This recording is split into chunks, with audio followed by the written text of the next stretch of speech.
Olá você, chegando com mais uma edição do PB Desporto nesta quinta-feira, dia 10 de abril de 2025. Edição essa que iremos abordar a Copa Libertadores da América, como também a Champions League, a maior competição do futebol do mundo, é a Libertadores, uma das grandes do futebol mundial.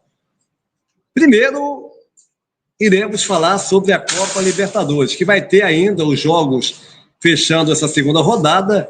Na noite dessa quinta-feira, alguns jogos já na madrugada aqui em Portugal, mas noite ainda na América do Sul, os jogos que irão fechar essa segunda rodada da fase de grupos da Libertadores. Vamos passar primeiro aqui os jogos já realizados, recapitulando os jogos. O Botafogo em casa, após perder na primeira rodada para a Universidade do Chile, venceu por 2-0 a equipe venezuelana do Carabobo.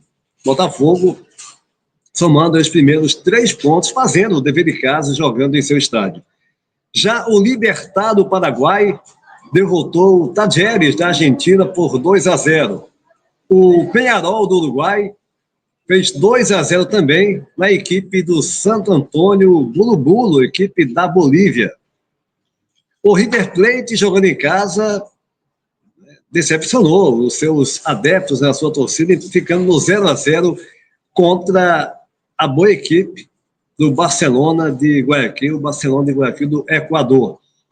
Já o Estudiantes de La Plata, outra equipe argentina, foi derrotada em casa para a equipe da Universidade do Chile, equipe que tenha vencido o Botafogo na primeira rodada, ou seja, chegando aos 6 pontos, líder do seu grupo. Daqui a pouquinho vamos passar como está a classificação dos grupos na Libertadores da América. O Independente Del Valle do Equador fez 1-0 na equipe do Universitário do Peru. O Olímpia do Paraguai foi goleado em casa para outra equipe argentina, o Vélez Sarsfield, 4-0. O Nacional do Uruguai encarou o Bahia em casa e o Bahia conseguiu um excelente resultado, grande vitória, 1-0. Bahia chegando aos 4 pontos, empatou na estreia com o Internacional em casa, um dos melhores jogos até o momento da Libertadores da América. Esse grupo que tem aí 2 equipes brasileiras, Internacional e o Bahia, e por si só já é um grupo muito difícil, tem o Nacional do Uruguai, enfim, as outras equipes aí que tornam o grupo, de fato, muito forte. Bahia conseguindo excelente resultado, chegando a 4 pontos na competição.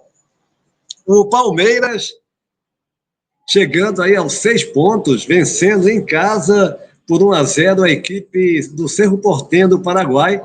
Havia vencido na estreia, 6 pontos, líder do seu grupo. O Bolívar fez 3-0 jogando em casa em cima do Sporting Cristal do Peru. A LDU de Quito, equipe equatoriana também, venceu em casa por 2-0 o Deportivo Táchira, o adversário do Flamengo na estreia da Libertadores, equipe também da Venezuela. E, por fim, a derrota do Flamengo, jogando em pleno Maracanã, 2-1 para o Central Córdoba, uma equipe desconhecida, uma equipe do interior da Argentina e que fez história derrotando o Flamengo. E a gente vai focar mais nessa partida do Flamengo, depois iremos passar a sequência dos jogos desta noite, encerrando a segunda rodada, porque foi uma noite daquelas para esquecer da equipe rubro-negra. Felipe Luiz, muito elogiado, de fato um técnico diferenciado, já deu provas disso, apesar de novo. Mostra ser um treinador diferenciado, com muita qualidade, tem tudo para ser um técnico dos melhores, né, do mundo, por que não dizer, de treinar, venha treinar uma equipe aqui da Europa, já que ele tem uma carreira consolidada aqui no continente europeu, jogando pelo Atlético de Madrid, jogou também uma temporada pelo Chelsea. E, como jogador do Flamengo também, obtendo grandes conquistas e assumindo desde o final do ano passado, no final do Brasileiro, a equipe do Flamengo já conquistou 2 taças, sendo muito elogiado, mas, na minha opinião, Felipe Luiz ontem, e a gente aqui pode criticar, porque eu vejo gente falando, não, o técnico que sabe, ele é que decide. É claro que ele decide, agora nós como jornalistas e o próprio torcedor também tem um direito, desde que não seja, né, gente, críticas insanas, que não tem cabimento. Enquanto jornalista, eu sempre digo isso, a gente analisa de forma séria, de forma totalmente imparcial e procurando abordar, ver todas as questões envolvidas naquela partida para aí fazer uma análise mais contundente a respeito de um jogo, enfim. E o Felipe Luiz resolveu escalar o Flamengo sem 3 jogadores, gente, foram 3 jogadores dos mais importantes da equipe e que estão no momento, já não é de hoje, maravilhoso. Principalmente o Gerson e o Wesley. Ele colocou o Varela, que vem fazendo grandes atuações no Flamengo, sem dúvida alguma, um grande jogador, e colocou o Everton Araújo no lugar do Gerson. Agora, já que havia essa intenção, mediante tudo que a gente sabe, da fisiologia, devido a essas competições loucas, uma em cima da outra, vamos ter já a Copa do Brasil, depois o Super Mundial, e isso, é claro, é mais do que compreensível.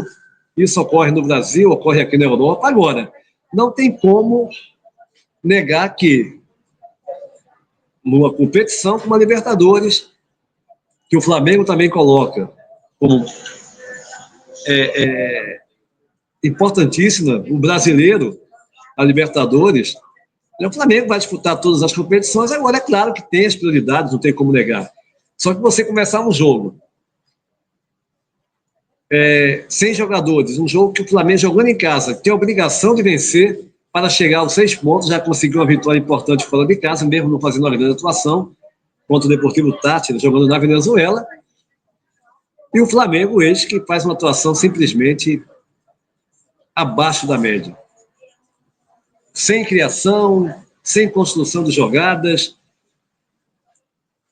e, ao meu ver, o Flamengo foi, de certa forma, um menosprezo. Foi um menosprezo, sim, achando que podia ganhar o jogo de qualquer forma. Não, o Flamengo tem um elenco muito forte. Entende, gente. O elenco do Flamengo, o plantel do Flamengo é, sem dúvida alguma, o melhor elenco do futebol sul-americano, com todo respeito ao Palmeiras, ao Botafogo, que perdeu muitos jogadores, mas tem um elenco muito forte ainda. Agora, competição é competição, e ainda mais uma Copa Libertadores da América, um adversário, Rosário, o Central de Córdoba. É uma equipe pequena do futebol argentino, do interior da Argentina, mas a equipe se mobilizou, porque vai jogar no Maracanã contra o Flamengo, eles vão dar o máximo deles. Cara. Se na parte técnica deixa a desejar, vai haver muita vontade, e é claro, um planejamento de jogo. E aí você imagina o técnico, ao perceber que o Flamengo vai entrar em campo sem 2, 3, 4 jogadores, no caso 3 jogadores, importantíssimos para a equipe.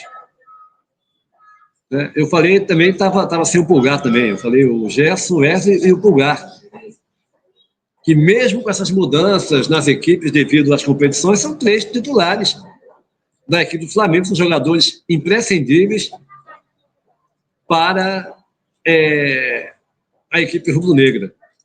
E aí, nessa atuação muito ruim do Flamengo, o Flamengo acabou tomando logo 2 gols na primeira etapa, e aí, no segundo tempo, claro, tem que correr contra um baita de um prejuízo. 2-0 contra, tentando a vitória no segundo tempo, aí o Felipe Luiz colocou o trio, que estava ausente, para jogar, fez outras modificações, mas colocou esses 3 jogadores que não estavam na primeira etapa, Gerson, Wesley e mais o Pulgar. O Flamengo chegou ao seu gol no decorrer do segundo tempo, mas aí já era tarde. Era tarde, teve aquela chance ainda com o Bruno Henrique, praticamente no último minuto de jogo, já nos acréscimos, uma bola na trave, mas eu diria até que seria injusto o Flamengo chegar ao empate, pelo futebol que deixou de apresentar, pela atuação muito ruim, não tem como negar. Poderia ser uma atuação, se fosse uma equipe com menos qualidade técnica, com a quantidade de jogadores de talento como o Flamengo tem. Já não foi um jogo bom, mas também não foi tão ruim. Mas com esse elenco do Flamengo, foi uma atuação abaixo da média. E volto a dizer, mesmo com jogadores, o técnico Felipe Luiz olha para o banco, ele tem ali uma série de jogadores para fazer mudança. Só que você começar uma partida que é fundamental chegar aos 3 pontos, sem Gerson, sem Pulgar e sem Wesley, os 3 numa fase fantástica, do melhor do seu futebol, é você menosprezar, sim, a equipe adversária, achar que vai ganhar a qualquer momento, e não ocorreu isso. Tomou 2 gols, falha de marcação do Léo Pereira, o pênalti que o Léo Pereira fez, que isso acontece, né? É do jogo, pode acontecer com qualquer um, mas no segundo gol, uma falha, uma desatenção, inclusive, do Léo Pereira, que vem numa fase também excelente. Mas tem um dia, né? Tem um dia que nada dá certo, só que o principal, que o X da questão, foi o Flamengo começar o jogo sem 3 jogadores, repito, fundamentais para desempenhar o seu futebol. Abrir mão de 3 jogadores, e por isso que eu digo, sim, um menosprezo, né? Um menosprezo, achando que vai ganhar a partida na hora que quiser. E aí, no segundo tempo, né, claro, bateu no desespero, o Wesley estava abaixo também do seu futebol, que é natural. A equipe tinha que reverter um placar totalmente desfavorável. E agora, é uma lição, fica a lição para o Felipe Luiz. Né, é um técnico, volto a dizer, com muito repertório, com muita qualidade, vai ser, sem dúvida alguma, um dos melhores técnicos. Eu não tenho medo de dizer que certamente poderá e vai receber um convite aqui da Europa mais cedo ou mais tarde, mas não dá para ter, e a gente aqui, os jornalistas têm que criticar, a gente tem que fazer uma análise. Se a partir do momento que você não pode fazer uma crítica, né, que é isso? Quando é para elogiar, todos elogiam o trabalho, a desenvoltura do time, do Felipe Luiz treinando ali a equipe. Agora, foi uma atitude realmente que causou essa derrota, né? A equipe, volto a dizer, do Central de Copa não tem nada a ver com isso, ela deu o seu máximo. Agora, volto a dizer, é uma equipe pequena do interior da Argentina, mas se mobilizou para a partida, ia jogar contra o Flamengo. Né? A equipe conseguiu chegar à Libertadores porque venceu a taça da Argentina, derrotando a equipe do Tadieres na final. O maior feito da sua história, para vocês terem ideia, o maior feito da história do Central de Copa até hoje foi vencer a taça da Argentina, se classificar para a Libertadores, e a segunda, essa vitória histórica diante do Flamengo, no Maracanã, por 2-1. Com a presença, né, da sua torcida, incentivar a equipe, como é normal, ainda mais se tratando da equipe argentina, e mesmo quando tem um nível inferior, mas elas são aguerridas, vão dar o máximo em campo. Houve um comprometimento e houve, claro, né, uma postura em campo para tentar fazer o seu melhor. Agora, a decisão de não levar esses 3 jogadores, para mim, foram cruciais, porque o Flamengo levou 2 gols e não foi por acaso, gente. Não foi por acaso. O Flamengo chega a essa derrota e agora vai pensar no Campeonato Brasileiro no final de semana contra o Grêmio, jogando na Arena Grêmio, em Porto Alegre, no Rio Grande do Sul. Os demais jogos que não dá prosseguimento na Libertadores, nessa segunda rodada da fase de grupos, teremos o Racing, na Argentina, que venceu o Bahia, venceu o Fortaleza, melhor dizendo, naquele jogo lá, 3-0 na primeira partida, encarando o Atlético Bucaramanga, uma equipe da Colômbia, né, de 1949, da cidade de Bucaramanga. O Internacional recebe o Atlético Nacional da Colômbia, um dos times mais populares daquele país, da América do Sul, enquanto o Colo-Colo do Chile recebe o Fortaleza tendo, né, que pelo menos pontuar, marcar um ponto fora para depois, no próximo jogo, vencer em casa para entrar na briga da classificação à próxima fase da competição. Enquanto isso, o São Paulo recebe em casa o Aliança de Lima, do Peru. Na classificação da Libertadores da América, no grupo A, falando das equipes brasileiras, o Botafogo é o terceiro colocado, com uma vitória e um empate, venceu o último jogo. O líder tem 3 pontos, o líder é a Universidade do Chile com 3 pontos, só que a Universidade do Chile tem 2 vitórias, tem 6 pontos ganhos, só para consertar aqui. O Botafogo é o terceiro do grupo com 3 pontos. No grupo C, o grupo do Flamengo, 3 pontos ganhos, é o terceiro colocado no seu grupo, o líder é a LDU de Quito com 4 pontos ganhos. No grupo D, a equipe do São Paulo, o São Paulo tem 3 pontos, mas tem um jogo, vai jogar na noite dessa quinta-feira, o líder é o Libertad, já com 2 jogos. O Libertad tem 6 pontos, 2 vitórias. São Paulo pode igualar a equipe do Paraguai na noite dessa quinta-feira. No grupo E, o Fortaleza é o quarto colocado, o último, tem uma derrota, 0 ponto. O líder vai encarar o Colo-Colo fora de casa. Hoje, na noite dessa quinta-feira, o líder é o Racing, líder absoluto, 2 vitórias, 6 pontos ganhos.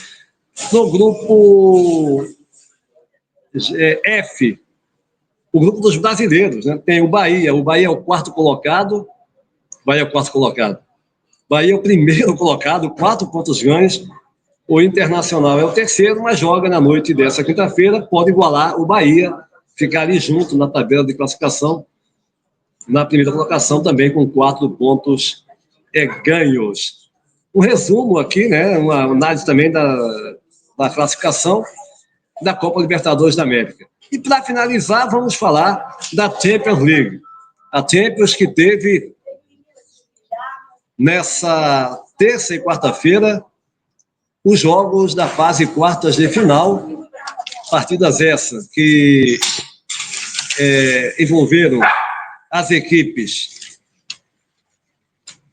o jogo do Real Madrid. Vamos passar aqui as partidas.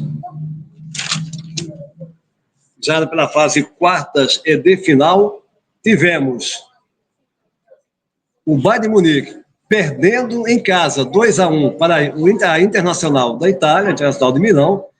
O Arsenal fez 3-0 os jogos da terça-feira no Real Madrid. Para muitos uma surpresa, não deixa de ser. O Arsenal vem num ano muito bom, uma temporada muito boa, mas deu um chocolate no Real Madrid. 3-0, vantagem muito boa para o jogo da volta, com a atuação impecável do Rice, que marcou 2 belos gols de falta. Na quarta-feira, o Barcelona, com o show do Rafinha, fez 4-0 no Borussia Dortmund. E no outro jogo do dia, uma ótima atuação também do Paris Saint-Germain, o PSG, jogando em casa também, 3-1 no Aston Villa. Uma boa vantagem para os jogos agora da próxima semana, os jogos da volta. O Aston Villa recebe o PSG, tem que reverter o placar, tem 3-1 em favor do Paris Saint-Germain. O Borussia Dortmund, esses jogos no dia 15 de abril, na terça-feira. O Borussia Dortmund recebe o Barcelona, uma situação praticamente dificílima de reverter. O Barcelona tem 4 gols de vantagem, está com a mão e quase os 2 pés na próxima fase, nas semifinais da Champions. Os jogos dessa quinta-feira, tivemos o Real nos jogos do dia 16, estou dizendo, dando sequência aí nos jogos da volta, o Real Madrid vai receber o Arsenal, também com uma situação muito complicada, 3-0 contra, tem que reverter o placar. E a Inter, o Internacional de Milão, a Inter de Milão, tem uma vantagem mínima do Bayern, o jogo está totalmente aberto, o Bayern pode vencer fora, um gol vai levar para a prorrogação, para o prolongamento, enfim, é a situação da Champions League. Lembrando e convidando você para assistir, teremos logo mais, ainda nesta quinta-feira, uma edição especial do PV Desporto, onde iremos abordar Antônio Manuel Góes, direto do Rio de Janeiro, vai repercutir a reportagem do final de semana passado da revista Piauí, a renomada revista Piauí. Reportagem essa do Alain Abreu, o jornalista Alain Abreu, sobre a reportagem As Extravagâncias Sem Fim da CBF, falando, né, aí de mais situações tenebrosas, mais absurdos envolvendo a senhora CBF, que não é de hoje, está totalmente desmoralizada, inúmeros casos, presidente preso, e agora vem essa reportagem colocando os mais desmandos na senhora CBF. E os canais que repercutiram essa matéria, já tivemos o UOL, a Folha de São Paulo, o Estadão, a ESPN, a Band e a Jovem Pan repercutindo plenamente esse fato, e a senhora Rede Globo simplesmente fazendo vista grossa, não opinando sobre, não dando uma linha, não comentando nada em seus programas, Globo, Sport TV, enfim, sobre uma denúncia tão grave como essa. E para piorar, a ESPN, né, que no linha de passe do último domingo, logo após a matéria ser publicada, fez um programa abordando esse assunto, e os jornalistas envolvidos no programa, enfim, na análise dessa denúncia, nessa matéria do Alain Abreu, na revista Piauí, pasmem, foram simplesmente suspensos por 2 dias pela direção do Grupo Disney. Jornalista Dimas Copete, Jean Oddi, Paulo Calçade, Ivo Almeida, Vitor Birner e o William Tavares. Lamentável como a ESPN... Agora, também não chega a ser surpresa, né, gente? Não chega a ser surpresa. Inclusive, o Jean Oddi publicou no seu Instagram, dizendo que ele vai voltar porque acredita que vai continuar a ter liberdade de se expressar o que acontece há 15 anos, é o tempo que ele tem atuando nos canais ESPN. A lamentar, mais uma vez, ressalto, não é novidade, não é, mas só comprova que a Rede Globo é cúmplice de tudo isso que ocorre com a senhora CBF. E não percam, ainda hoje, nesta quinta-feira, edição especial do PB Desporto, queria apresentar com a participação de Antônio Manuel Góes, repercutindo, né, essa matéria, As Extravagâncias Sem Fim da CBF, publicada, mais uma vez, repito, na revista Piauí, pelo jornalista Alain Abreu. Convidando você para se inscrever no nosso canal, deixar o seu like e compartilhar os nossos vídeos em suas redes sociais. E logo mais, conto com vocês na nossa edição do PB Desporto especial. A todos um abraço e até a próxima.